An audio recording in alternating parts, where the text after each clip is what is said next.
So there are two ways a government can get power. They can win it at the ballot box, or they can build it behind closed doors. In this explainer, we're digging into a new majority government that one side called a democratic victory and the other called a cynical betrayal. So what really happened here? Let's get into it. So picture this. It's April 14th, 2026. After a super tense night of vote counting, that last piece of the puzzle just falls right into place. Prime Minister Mark Carney's Liberals have won 3 crucial by-elections. And with that, boom, they officially have a majority government. But, within minutes of that victory call, the opposition, well, they had a very different take. The Conservative leader Pierre Poilievre didn't see a democratic win at all. He called it a cynical power grab that was built on pure betrayal. And that leaves us with this huge question, right? How did this majority really happen? Was it one fair and square when the votes were counted, or was it something that was carefully constructed behind the scenes? Okay, to really get what happened, we've got to unpack this thing piece by piece. We'll start with the official win.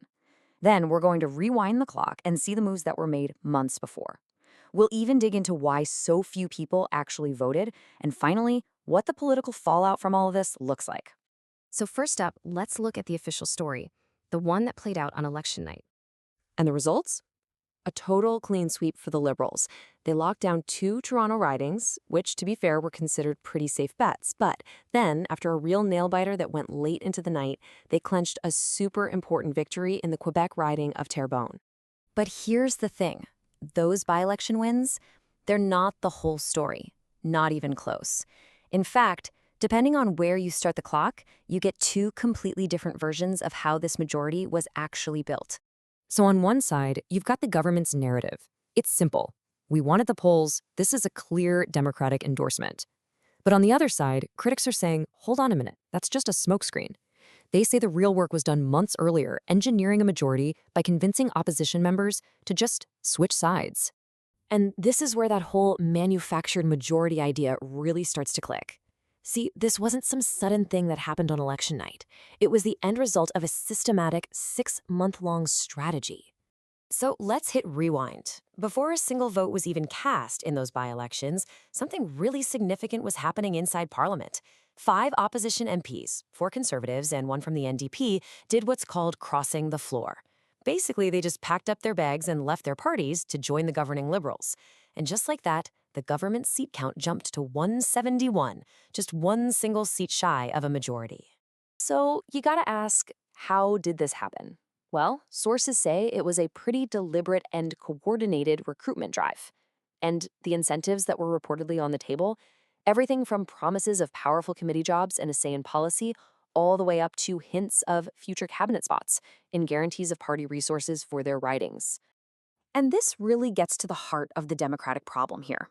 As former NDP MP Nathan Cullen points out, when a representative switches teams, they do it without asking the very people who elected them in the first place.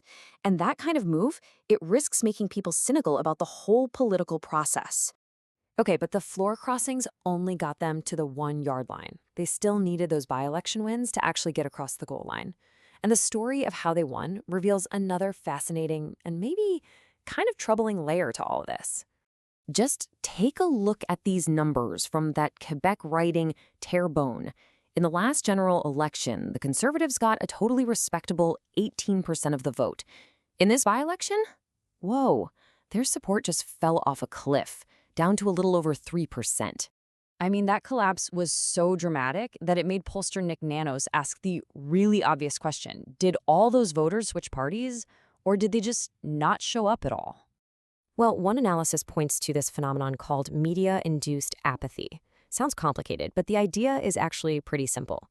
The theory is that by constantly framing the 2 Toronto races as safe liberal strongholds, the media basically sent a message to conservative voters that showing up was pointless, and that just became a self-fulfilling prophecy.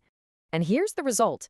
This new majority government was cemented by wins in by-elections where turnout was just stunningly low. I mean, as low as 31% in one riding.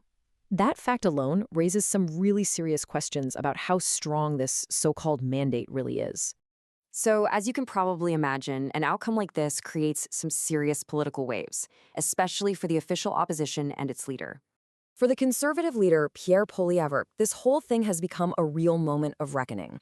As commentator Scott Reed puts it, when you combine members of your own team leaving with a failure to get your voters out, well, it leads people to question your whole path forward. And that issue of holding your team together is absolutely critical. When you have a steady stream of your own MPs walking out the door, it makes it pretty tough to convince the rest of the country that you're ready to govern. That's a huge leadership problem. Which brings us all the way back to that central question hanging over this new government. I mean, think about it. A majority that's built on floor crossings and then finalized by low turnout by-elections is just, by its very nature, going to face questions about the strength and the legitimacy of its mandate. So, after going through this whole complex journey to a majority, what's the big takeaway here? In the end, the truth isn't really one story or the other. It's both. You have the official victory, the one that was won at the polls, and right behind that, you have the unseen strategy, a majority that was engineered through political recruitment and then made official in elections that, frankly, most voters just tuned out. Ultimately, this was a masterclass in political strategy, no doubt about it, but it forces all of us to ask a really fundamental question about our democracy. When power is built piece by piece inside the walls of Parliament instead of being won loud and clear at the ballot box, who really pays the price?